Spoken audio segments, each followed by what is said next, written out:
hemos visto cómo Jesús prometió que ahí estaría. ¿Y cómo sabemos que esto es verdad? Que en ese pedacito de pan, ahí está Jesús. Bueno, la Sagrada Escritura nos lo revela. Hermanos, es una alegría tenerlos de vuelta en nuestra aula virtual de evangelización activa. Durante las siguientes sesiones profundizaremos en una de las promesas más hermosas que Jesús nos hizo antes de regresar al cielo junto a su Padre y que podemos encontrar en su palabra. Yo estaré con ustedes hasta el final de los tiempos. Jesús es el Emmanuel, el Dios con nosotros, y hoy mismo quiere hacerse presente en tu vida. Lamentablemente estamos tan acostumbrados a creer por lo que hayamos visto, tocado o sentido, que de este modo vamos haciendo a un lado nuestra fe, lo que nos deja en una posición mucho más complicada para poder aceptar esta realidad. Acompáñanos a descubrir a Jesús, verdadero Dios y verdadero hombre, el verdadero amigo que se queda en medio de nosotros por este milagro de amor llamado Eucaristía.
¿Qué tal, queridos hermanos? Bienvenidos nuevamente a nuestro curso de evangelización fundamental.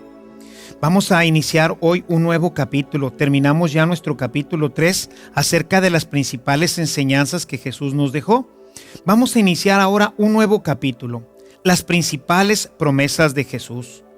Jesús no solamente vino a enseñarnos, sino también vino a hablarnos de realidades y de elementos maravillosos que nosotros como cristianos podemos vivir. Unas de estas promesas se irán cumpliendo directamente aquí entre nosotros, pero algunas otras serán cumplidas hasta la eternidad. En esta unidad vamos a ver las promesas de Jesús. Jesús hizo grandes y maravillosas promesas para cada uno de nosotros. Algunas de ellas las podremos nosotros ya empezar a vivir, se cumplirán aquí entre nosotros.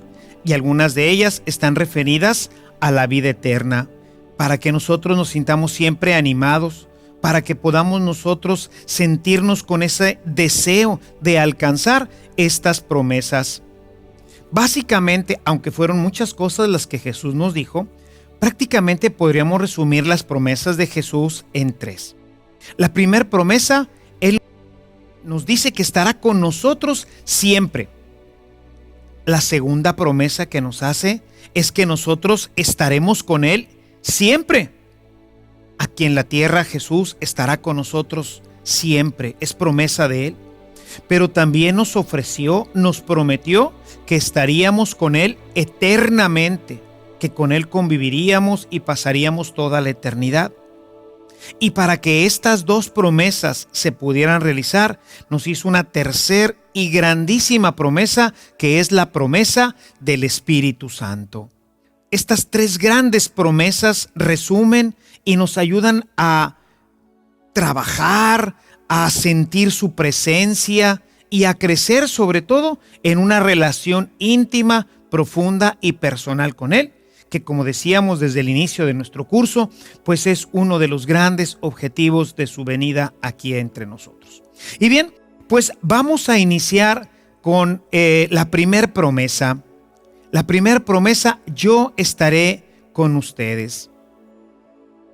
Hemos visto ya la importancia de la oración y de cómo la penitencia como un instrumento de la gracia para crecer en nuestra relación con Dios y así poder superar todos nuestros pecados, todas nuestras deficiencias. Vamos a iniciar ahora este nuevo tema que son las promesas de Jesús. En ellas vamos a ir descubriendo esta maravilla. Como decíamos ahorita, Él estará con nosotros hasta el fin del mundo. Nosotros estaremos con Él por toda la eternidad. Y para que estas dos se cumplan, Él nos dará el Espíritu Santo.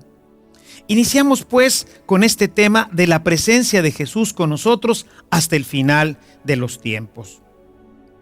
Jesús, en el Evangelio de Mateo, en el capítulo 28, en el verso 20, nos dice lo siguiente.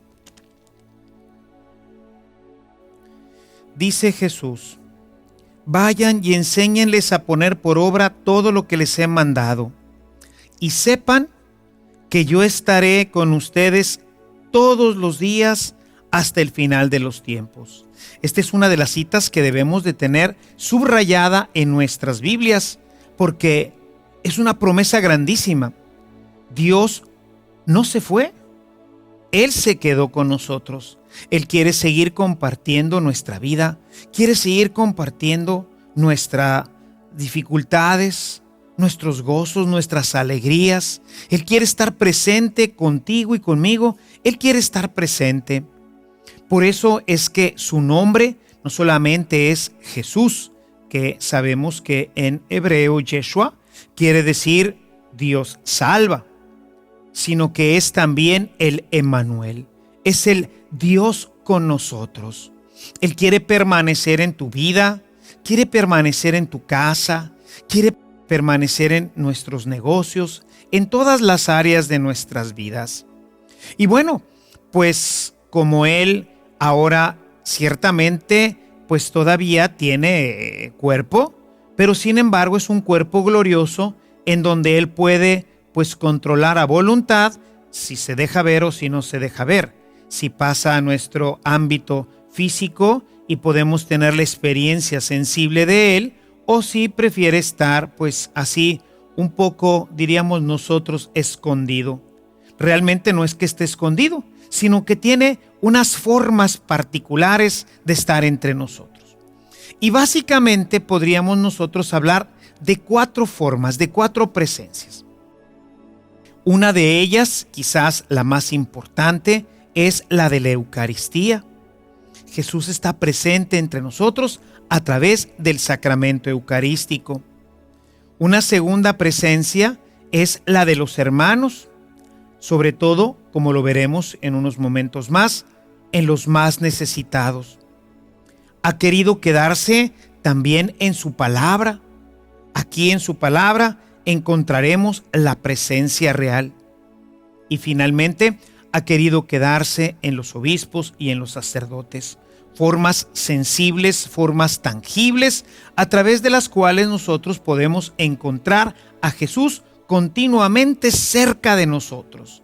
Él ha prometido estar con nosotros y continuar con nosotros hasta el final de este mundo. Y quisiera pues hoy iniciar con esta primera forma de la presencia de Jesús en nuestra vida, que es muy importante y que a veces no valoramos. Hay tantísimos cristianos que no valoran la Eucaristía. Hay mucha gente que va a misa, pero ¿cuánta gente comulga? Hoy nuestras estadísticas nos dicen que solamente el 17%, en el mejor de los casos, el 17% de nuestra población cristiana católica asiste a la misa. Eso deja al 83% completamente al margen de esta presencia maravillosa, transformante de Jesús en nuestras vidas. Pero lo que también es muy triste es que de este 17% que hoy asiste a nuestras celebraciones, en la mayoría de los casos no llega al 50% las personas que se acercan a comulgar. Y esto de veras, pues es, casi podría yo decir que es trágico. Imaginen ustedes, de todo el pueblo de Dios, podríamos decir que ni siquiera el 6 o el 7% se acerca a recibir la comunión, a participar de esta presencia transformante en el alma que nos hace sentir la dulzura, la alegría, la paz que Dios quiere comunicarnos a través de su Hijo amado Jesucristo. Y esto porque la gente hoy no se acerca a comulgar. Esta primera presencia, la presencia de Jesús en la Eucaristía, es una presencia que ciertamente es una presencia escondida. Podemos pensar en el tiempo en que Jesús estuvo entre nosotros que no era fácil para sus contemporáneos descubrirlo. Descubrir en este hombre, ¿verdad? En esta persona que caminaba entre ellos y descubrir que Él era pues realmente Dios, que Él era realmente pues alguien que ellos no podían ver. Ellos veían simplemente a un ser humano como nosotros, que hablaba como nosotros, que caminaba como nosotros, que participaba de la vida como nosotros, que comía como nosotros. Ellos veían una persona aparentemente normal como todos nosotros. Sin embargo, detrás de esta persona, en ella existía el misterio de Dios, en un misterio grandísimo, ¿verdad? El misterio de la encarnación. Y por eso nos dice la Sagrada Escritura, quisiera que fueras a tu Biblia en el capítulo 16 de Mateo. Jesús hace una pregunta a sus discípulos. Quisiera que abrieras tu Biblia en el capítulo 16 a partir del versículo 13. Dice el texto: de camino hacia la región de Cesarea de Filipo, Jesús preguntó a sus discípulos: ¿quién dice la gente que es el Hijo del Hombre? Y ellos le contestaron: unos que Juan el Bautista, otros que Elías, otros que Jeremías o uno de los profetas. Jesús les preguntó: ¿y según ustedes, quién soy yo? Simón Pedro respondió: tú eres el Mesías, el Hijo de Dios vivo. Fíjate en el versículo 17. Jesús le dijo: dichoso tú, Simón, hijo de Juan, porque eso no te lo ha revelado ningún mortal, sino mi Padre que está en los cielos. Y yo te digo, tú eres Pedro, y sobre esta piedra edificaré mi iglesia, y el poder de la muerte no podrá prevalecer en ella. Te daré las llaves del reino de los cielos. Lo que ates en la tierra quedará atado en el cielo, y lo que desates en la tierra quedará desatado en el cielo. Jesús pregunta: según ustedes, ¿quién soy yo? Y esta respuesta es sumamente importante. ¿Es un gran personaje? ¿Quién es Jesús para ti hasta ahora? Aún incluso después de esto que ya hemos estado viendo sobre Jesús. ¿Quién es Jesús para ti? ¿Un gran personaje? En un tiempo que me tocó todavía vivir a mí, el tiempo de los hippies, allá por los años 60, pues decían que Jesús había sido el primer hippie, porque usaba su pelo largo, su barba, y andaba en chanclas y guaraches, y era el del amor y paz, ¿verdad?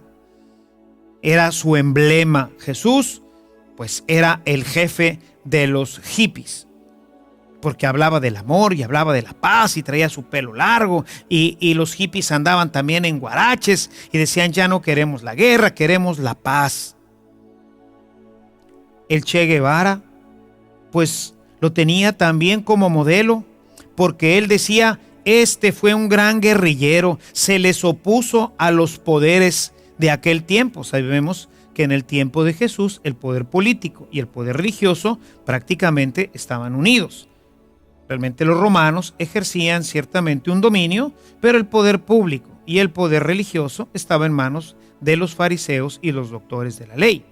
Así que Jesús, pues como lo leemos en la Escritura, se les enfrenta, los cuestiona.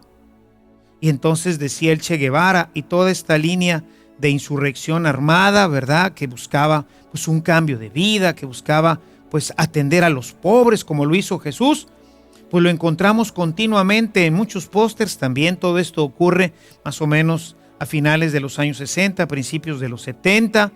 Jesús va a ser un guerrillero también. ¿Quién es Jesús? ¿Quién es Jesús para ti?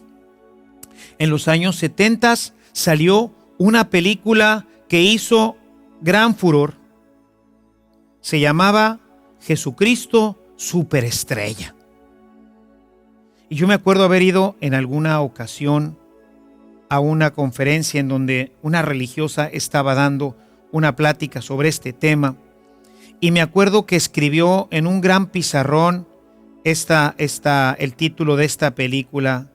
Era una religiosa americana. Estaba yo tomando un curso allá en Estados Unidos. Y entonces puso ahí, Jesus Christ Superstar. Jesucristo Superestrella. Y estaba haciendo más o menos este tipo de cuestionamiento que yo en este momento hago contigo. Y entonces se voltea en un cierto momento, vuelve a agarrar su gis y entonces tacha la palabra superestrella y le pone Jesus Christ is Lord. Jesucristo es el Señor. Jesús no es una superestrella. Jesús es el Señor. Y esto es lo que hemos escuchado en este texto. ¿Quién dice la gente que soy yo? Bueno, pues unos dicen que eres Elías, otro que eres un gran profeta. Pero, ¿y ustedes? ¿Ustedes los cristianos? ¿Ustedes los que me vienen siguiendo? ¿Ustedes qué? ¿Qué es lo que tú dices que es Él? Y bueno, pues Pedro lo descubre y le dice, tú eres el Hijo de Dios. Tú eres el Mesías. Para el hombre de hoy también le resulta descubrir a Jesús un gran enigma. Y le resulta más difícil descubrirlo en la Eucaristía. Cuando tú vas a la misa, cuando el sacerdote levanta la hostia y la presenta, ¿eres capaz de descubrir ahí a Jesús? Hoy el hombre está metido solo en lo inmanente, en lo sensible. Le es difícil ver a Jesús en la Eucaristía. Y es que esto, como con Pedro, solamente es posible para el amor y para la fe. No podemos con facilidad descubrir a Jesús. Necesitamos la fe. Para que podamos nosotros, como Santo Tomás, cuando el sacerdote levanta la hostia, que es una tradición que fueron imponiendo los jesuitas y que todavía en muchas de nuestras parroquias todavía pues lo podemos nosotros ver y vivir. Cuando el sacerdote levanta la hostia, los jesuitas fueron introduciendo sobre todo pues en la parte alta del medievo, cuando la gente ya no creía en nada de esto, decían las palabras de Santo Tomás, Señor mío y Dios mío. Recordarás que Tomás no creía en esto. Los discípulos fueron a decirle, hemos visto al Señor. Y dice él, si yo no meto mis manos en los agujeros de sus clavos, si yo no meto mi mano en su costado abierto, dice, no creeré. Y bueno, nos dice en el Evangelio de Juan que una semana después, pues se presenta nuevamente Jesús, ahora sí estaba Tomás, y entonces el Señor le dice, a ver Tomás, ven para acá, dame tu dedo y mételo en los agujeros del clavo, dame tu mano y métela en la llaga de mi costado y cree. Y entonces nos dice que él pues completamente arrepentido y lleno de vergüenza, le dice: Señor mío y Dios mío. Ahora crees porque me has visto. Dichosos aquellos que sin haberme visto creen. Y bueno, pues eso es lo que somos nosotros, los que sin ver podemos nosotros creer. Es difícil descubrirlo. Y por eso los jesuitas en este momento pues invitaban a la gente a repetir cuando el sacerdote presenta la hostia, a decir: Señor mío y Dios mío, recordando estas palabras de Santo Tomás, que no creía, pero ahora que lo tenía enfrente de sí mismo, lo descubría como su Dios y como su Señor. Lo que es realmente valioso e importante, generalmente no lo podemos ver. No podemos ver a Jesús en la Eucaristía. Y sin embargo, ahí está. Jesús nos espera en todos los sagrarios. Es su presencia escondida. Decía uno de los pastorcitos, Francisco, decía que es la presencia de su Jesús escondido. Y este niño de apenas 9 años se iba a pasar las tardes completas ahí, a un ladito del sagrario, en la iglesia de su comunidad. Y ahí estaba con su Jesús escondido. Él tampoco lo podía ver, pero sabía que ahí estaba. Es la presencia escondida de Jesús, hermano. Ahí está para escucharnos, para consolarnos. Puedes irte a las capillas donde hay un Santísimo, como le llamamos, donde está la presencia escondida de Jesús. Y Él ahí te escucha. Cierto que en todas partes te escucha. Él está presente en todos los lugares, porque es omnipresente. Pero ha querido quedarse ahí. Ha querido quedarse en el Santísimo para escucharte, para consolarte. Es impresionante la experiencia de estar en las capillas consagradas al Santísimo Sacramento, en donde llega un momento en que prácticamente lo puedes sentir. Sabes que te está escuchando. Mucho más cuando tenemos problemas, cuando necesitamos a alguien con quien desahogarnos. Entonces nos podemos dar cuenta de que efectivamente Jesús está ahí y que me escucha y me consuela, y puedo llorar y sentirme consolado, amado y escuchado, porque ahí está Jesús en el sagrario. Así lo prometió. Lo hemos escuchado hace un momento. Hemos visto cómo Jesús prometió que ahí estaría. ¿Y cómo sabemos que esto es verdad? Que en ese pedacito de pan, ahí está Jesús. Bueno, la Sagrada Escritura nos lo revela. Yo quisiera que abrieras ahora tu Biblia en el capítulo 26, los versículos 26 al 28 del Evangelio de Mateo. Dice Jesús en este texto: durante la cena, Jesús tomó pan, pronunció la bendición, lo partió y dando a sus discípulos dijo: tomen y coman, esto es mi cuerpo. Tomó luego un cáliz y después de dar gracias lo dio a sus discípulos diciendo: beban todos de él, porque esta es mi sangre, la sangre de la alianza que se derrama por todos para el perdón de los pecados. Jesús en esta última cena revela su presencia a través de la Eucaristía. Él revela su presencia a través de este pedacito de pan que nosotros veríamos simplemente como un pan, como en el tiempo en que Jesús caminaba entre la gente de Jerusalén, de Nazaret, que veían simplemente un hombre, pues nosotros vemos simplemente un pan, pero no es pan. Después de la consagración, después de que el sacerdote ha pronunciado las palabras consacratorias, en ese pedacito de pan ya no está el pan, ahora está Jesucristo, su cuerpo, su alma, su sangre y su divinidad, realmente presente. Sin embargo, pues Hay gente, hay personas que niegan esta presencia.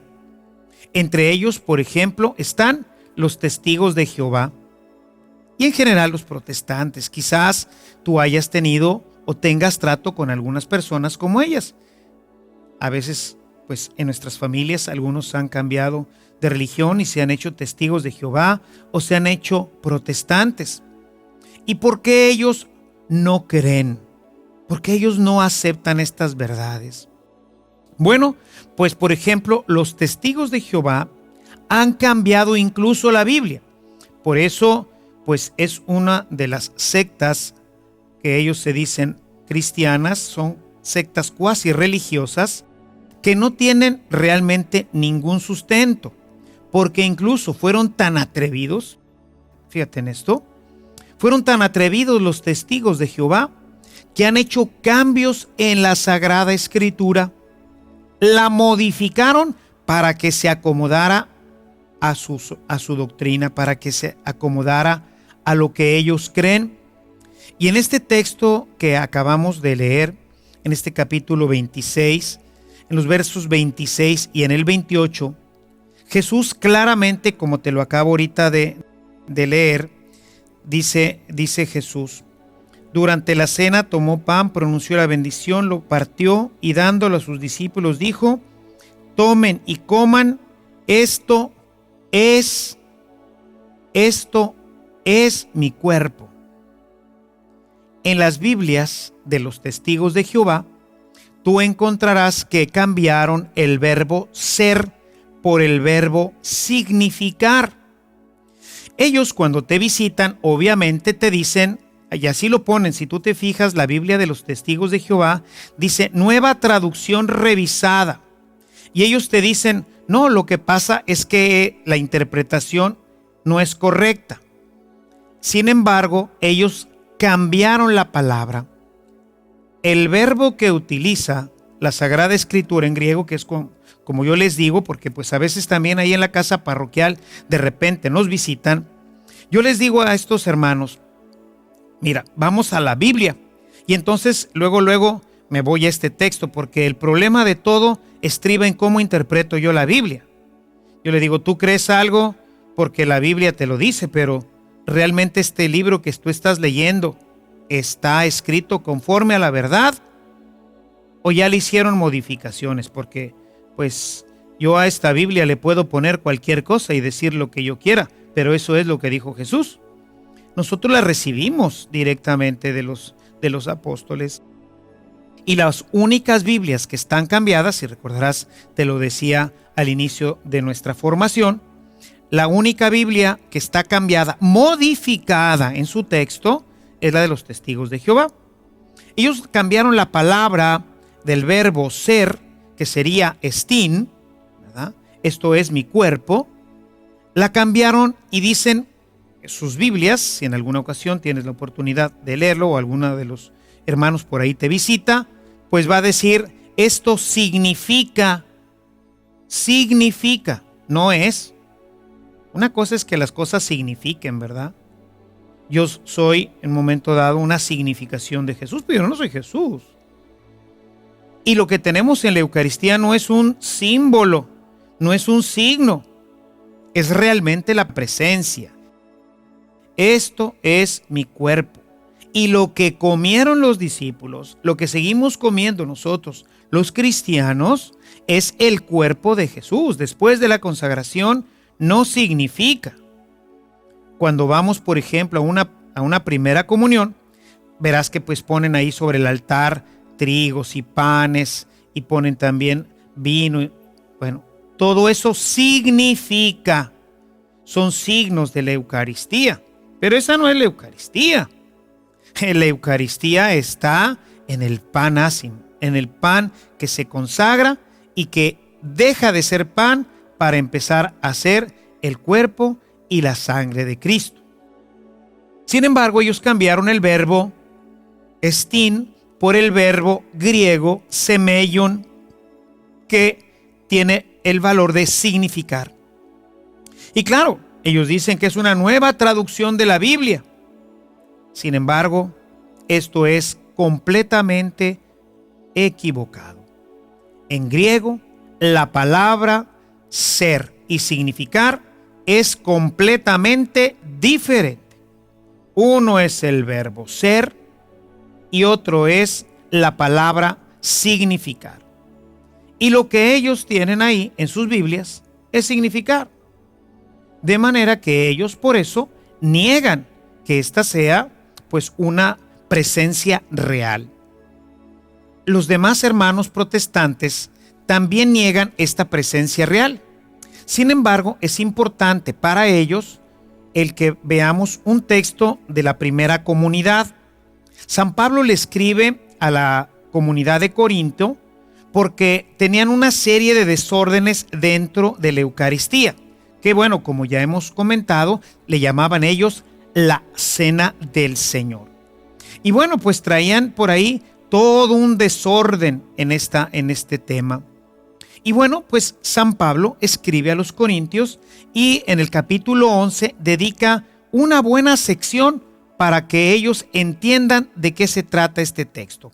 Quisiera que abrieras tu Biblia, Primera de Corintios, capítulo 11, los versículos del 23 al 29.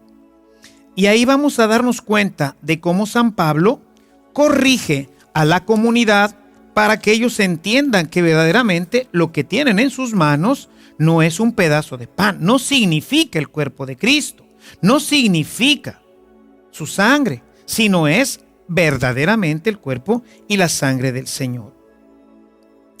Dice el texto: por lo que a mí toca, del Señor recibí la tradición que les he transmitido, a saber, que Jesús, el Señor, la noche en que iba a ser entregado, tomó pan y después de dar gracias lo partió y dijo: esto es mi cuerpo entregado por ustedes, hagan esto en memoria mía.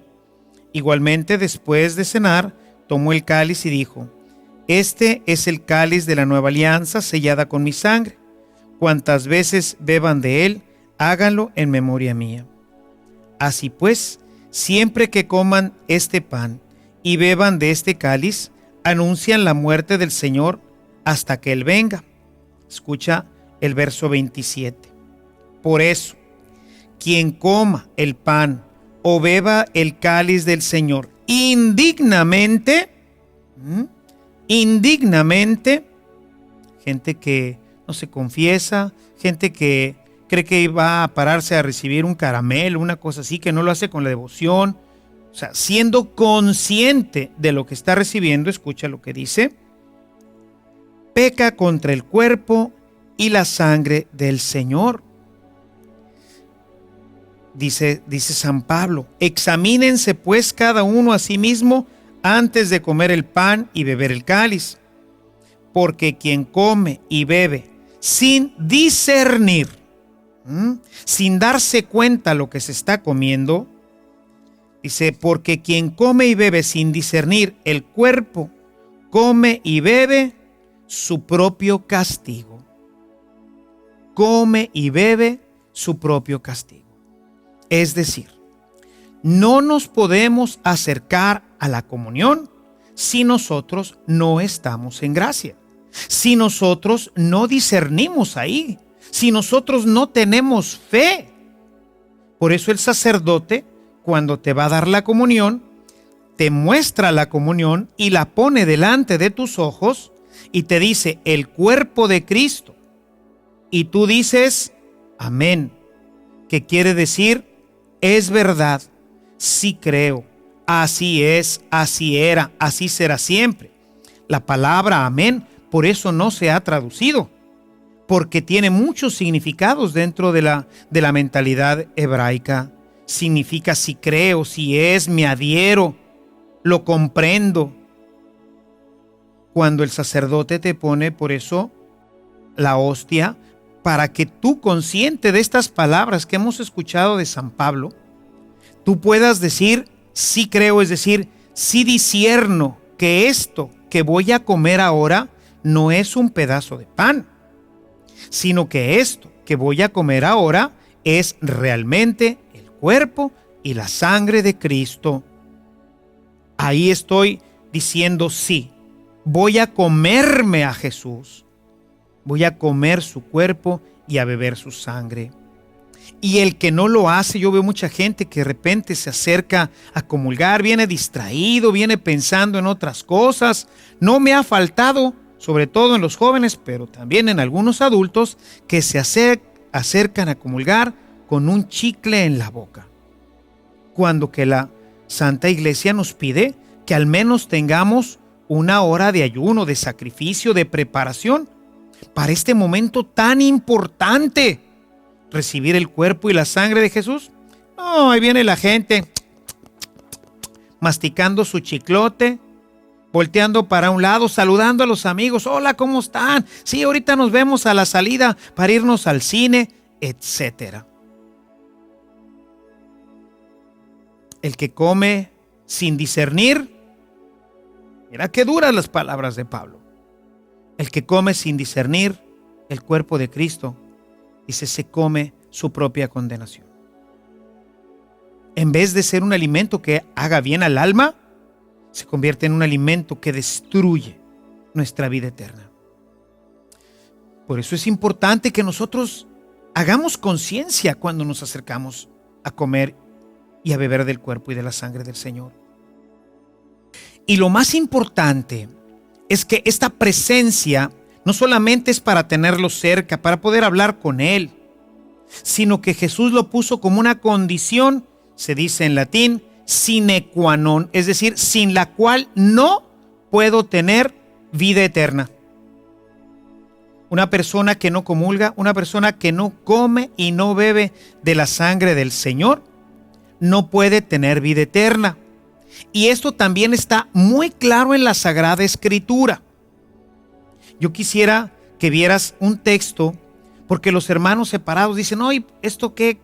Pues nosotros no comulgamos. ¿Y qué? Pues fíjate qué grave es no comulgar.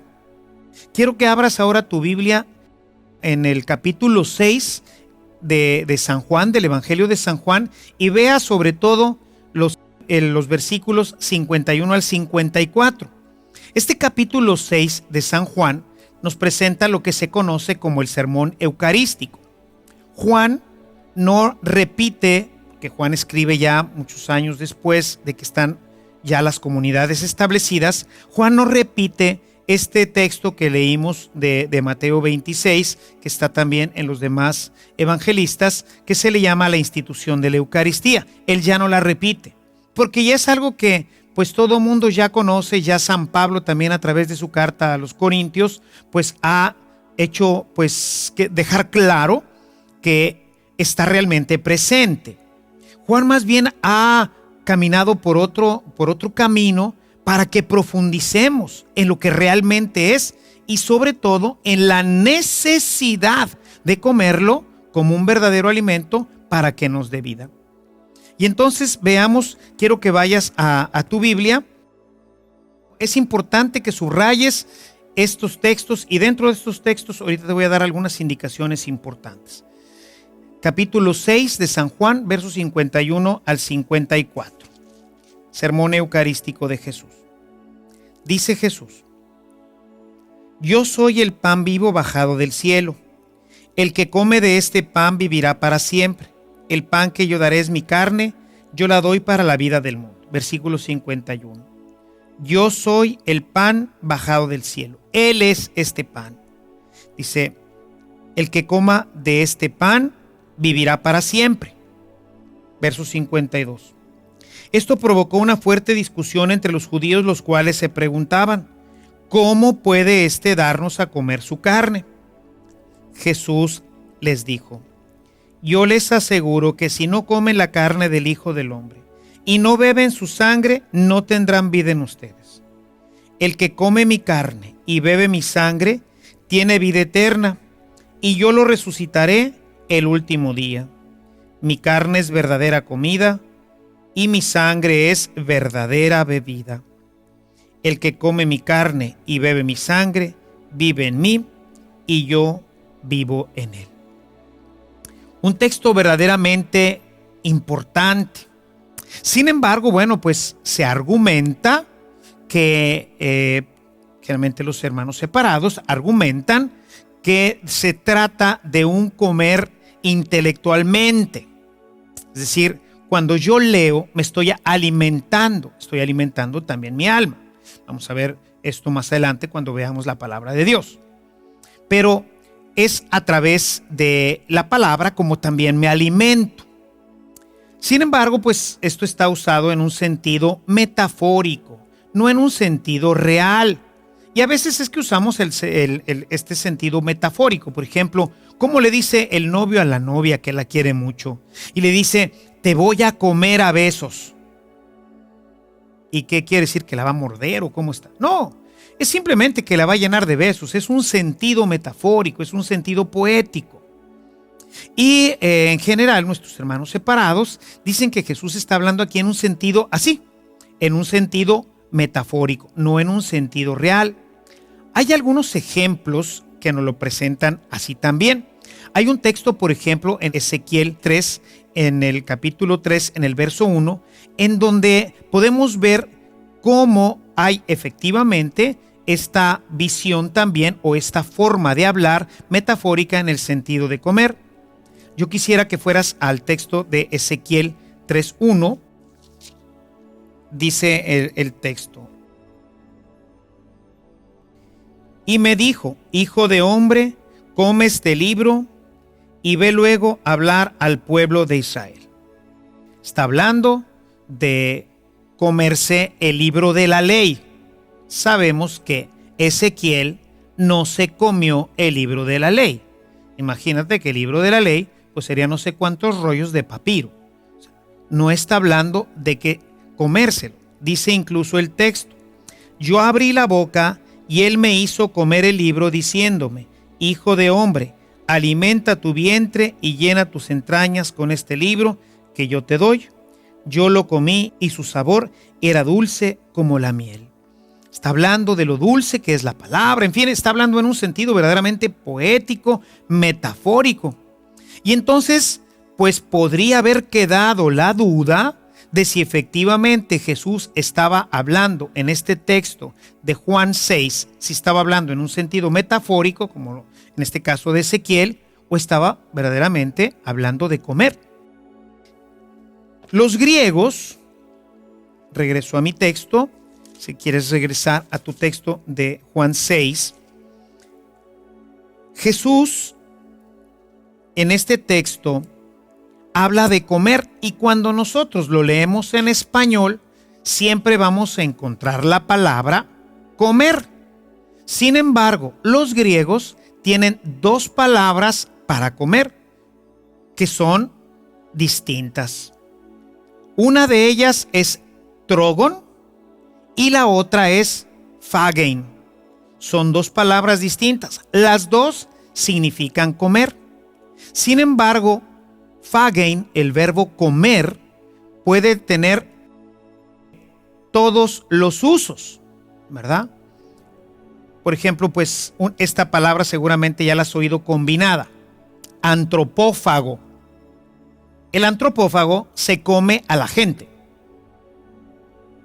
Se la mastica, ¿verdad? Son esa gente que vive pues en algunas partes aisladas y que todavía tienen esa pues mala costumbre, por ejemplo, de comerse a sus enemigos. Hacen una guerra y bueno, pues a algunos de los cadáveres y a algunos de los que están vivos los matan precisamente para comérselos. Son antropófagos, se comen físicamente la carne. Pero puede tener también, esta palabra phagein, puede ser usada en un sentido metafórico. Este texto que te acabo de leer de Ezequiel, en la Biblia de los 70s, que se llama así, ya la vimos al principio de nuestras reuniones, esta Biblia está escrita en griego, y si tú fueras a una Biblia de los 70, una Biblia en griego del Antiguo Testamento, encontrarías que en este pasaje de Ezequiel 3:1 le dice el ángel come, y la palabra que aparece es del verbo phagein. Sin embargo, San Juan fue muy precavido, sabiendo que esto pudiera malinterpretarse. Así que a partir del versículo 54, porque es quizás uno de los más importantes, de ahí empieza la parte pues medular de esto, dice en el verbo 54. el que come mi carne y bebe mi sangre, tiene vida eterna y yo lo resucitaré en el último día. Esta es la gran promesa que veremos en nuestra próxima reunión. Como Jesús nos promete estar con nosotros estar con Él eternamente. Hasta aquí, hasta el verso 53, San Juan viene usando todas las veces que dice en todo el texto, desde el inicio hasta el versículo 53, absolutamente en todas ha usado el verbo phagein. Siempre que tiene que decir que hay que comer algo, siempre ha usado el verbo phagein. Sin embargo, a partir del versículo 54, y lo usa por 3 veces, usa el verbo trogon, que significa masticar, es decir, comer masticando, roer, morder. Con esto quería evitar que la gente como tú y como yo, muchos siglos después de estos eventos, pudiera pensar, como hoy lo hacen los hermanos separados, que lo único que hacemos es una cosa significativa, una cosa simbólica, como algunos han dicho, bueno, pues si acaso se habrá hecho en algún momento y Jesús lo habrá hecho en la última cena, pero esto pues no es así, ¿verdad? No nos podemos comer la carne de nadie. Y bueno, pues esta es la palabra de Dios, por eso San Juan quiso cambiar el verbo phagein y utilizar ahora el verbo trogon, para que entendieran que tenían que masticarlo, morderlo. Obviamente, ¿cuál fue la reacción de la gente? Pues la hizo entrar en una crisis. Imagínense ustedes que los judíos no podían ni siquiera comer carne de cerdo porque era una carne impura. Ahora imagínense, pues la antropofagia estaba completamente prohibida. Y lo que Jesús le está diciendo es que para que puedan tener vida y Él los pueda resucitar, tienen que comer, masticar, morder, se tienen que convertir en antropófagos, tienen que darle de mordidas a Jesús y comerse su carne. Esto obviamente en toda la gente que lo está escuchando, pues va a causar una verdadera crisis. El mismo San Juan nos relata esta crisis. Un poquito más adelante, verso 60 de este mismo texto de Juan 6 dice: muchos de sus discípulos al oír a Jesús decir esto, dijeron: esta doctrina es inadmisible. Esta doctrina es inadmisible.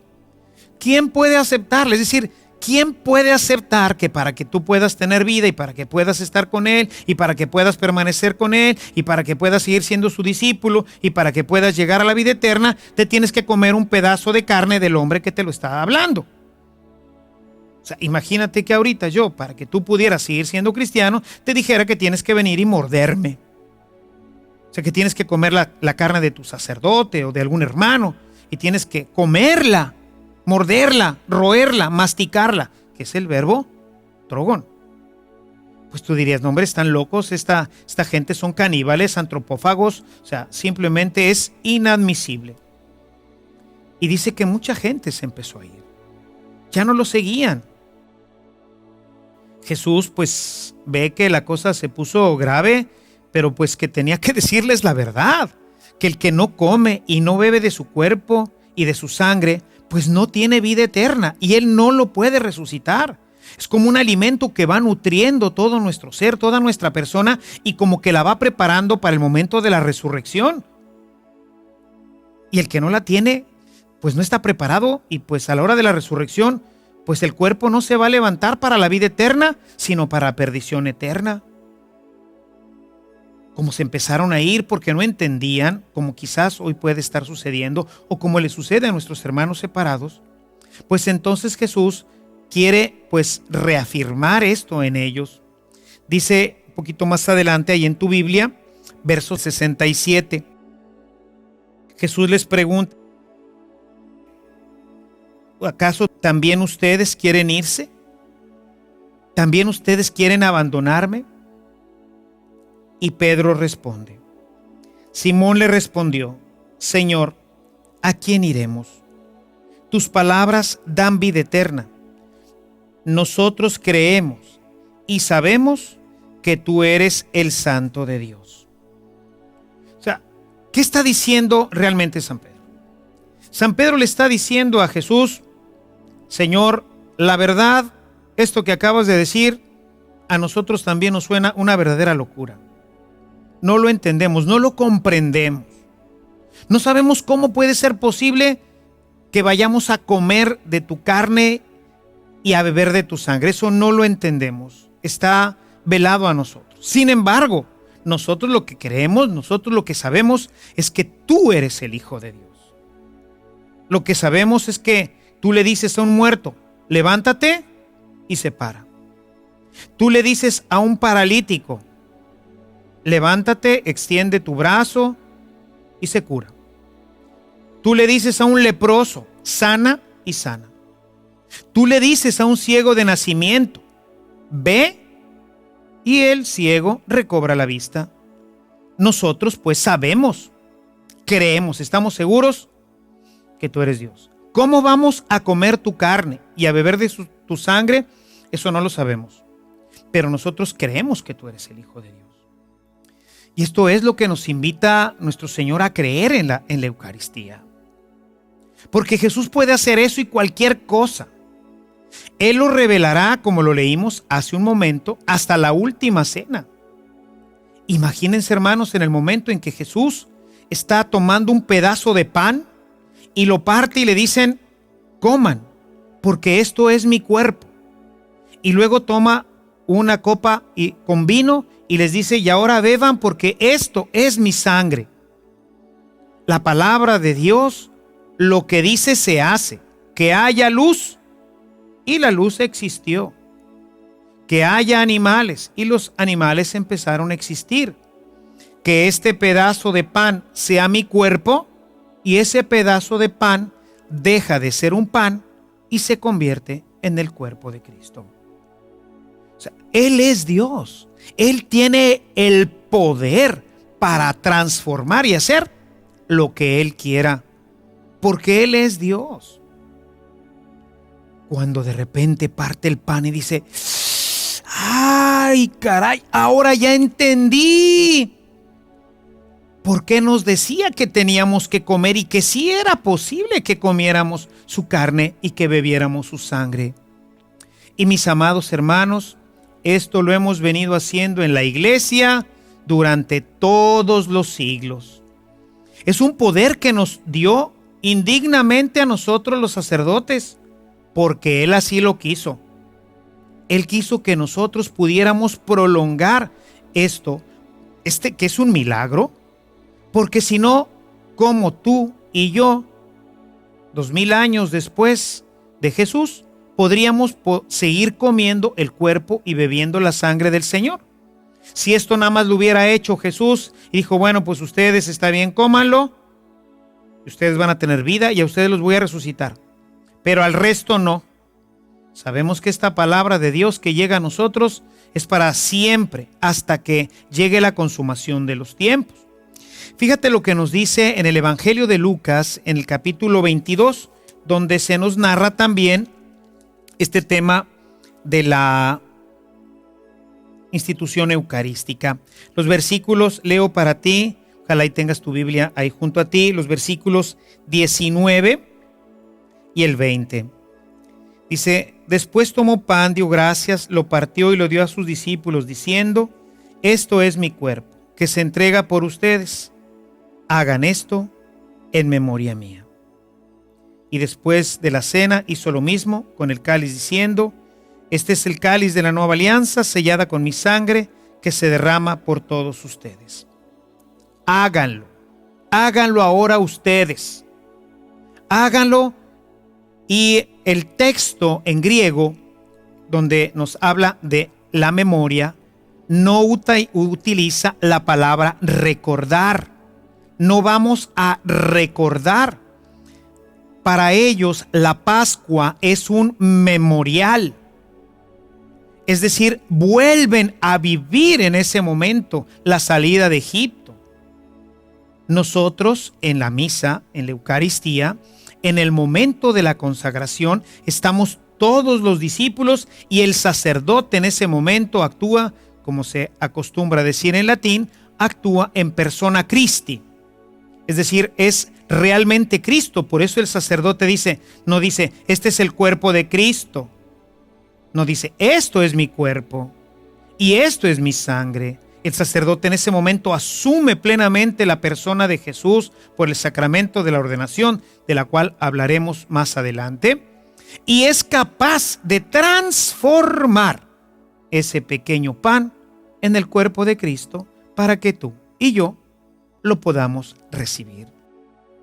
Porque sin este pan, sin este alimento, sin el cuerpo y la sangre de Jesús, como hemos leído, pues no podremos tener vida.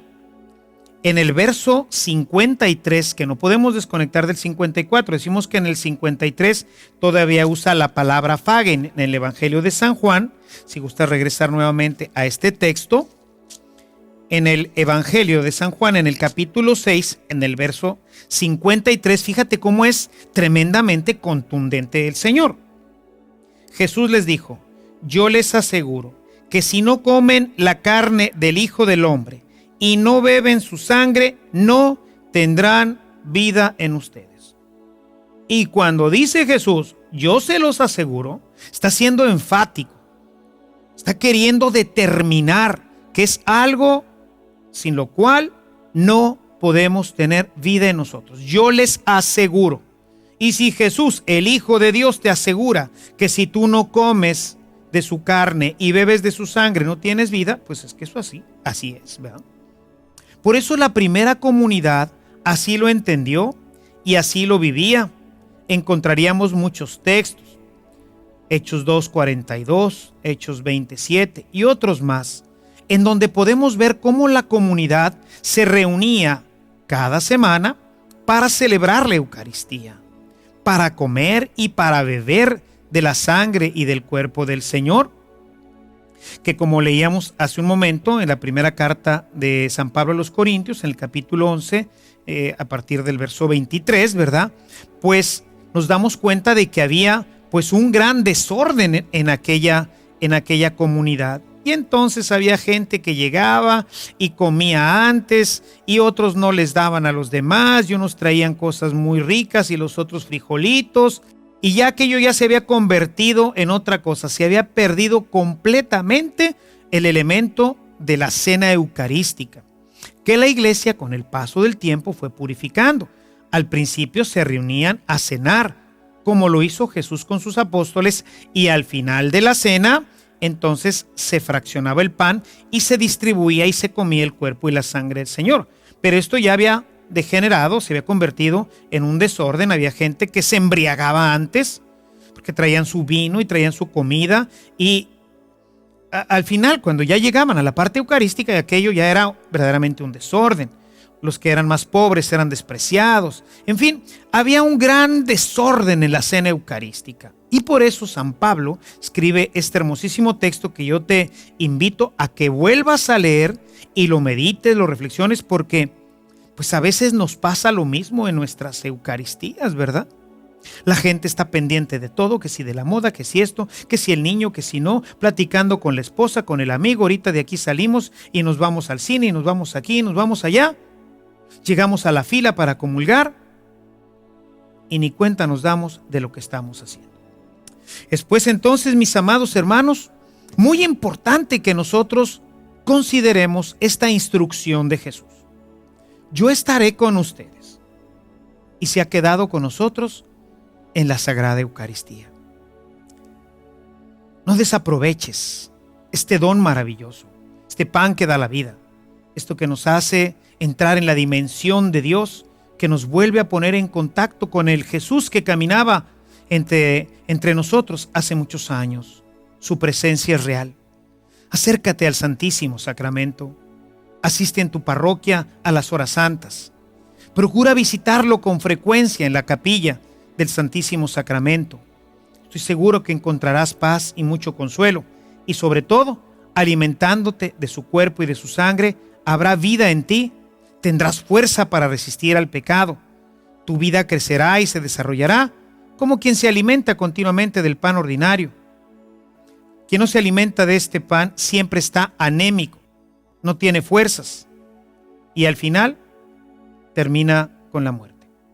Aliméntate pues tú de este pan que da la vida y disfruta de esta presencia maravillosa de Jesús en la Sagrada Eucaristía. Que el Señor te bendiga, que esta semana pueda ser una semana de gran bendición para ti, que aproveches de participar del sacramento de la reconciliación y que puedas acercarte este domingo con mucho gozo y con mucha alegría a recibir a Jesús, presencia real de Dios en medio de nosotros. Que el Señor te bendiga y la Virgen siempre te acompañe.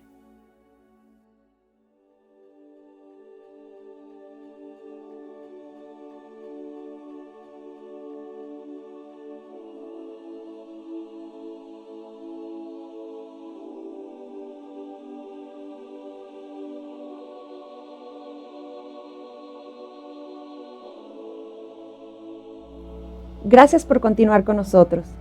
En la siguiente sesión descubrirás que Jesús quiere seguir haciéndose presente en tu vida, pero ahora te mostrará cómo encontrarlo mediante su palabra y así encontrar el camino que conduce al Padre. Hasta entonces.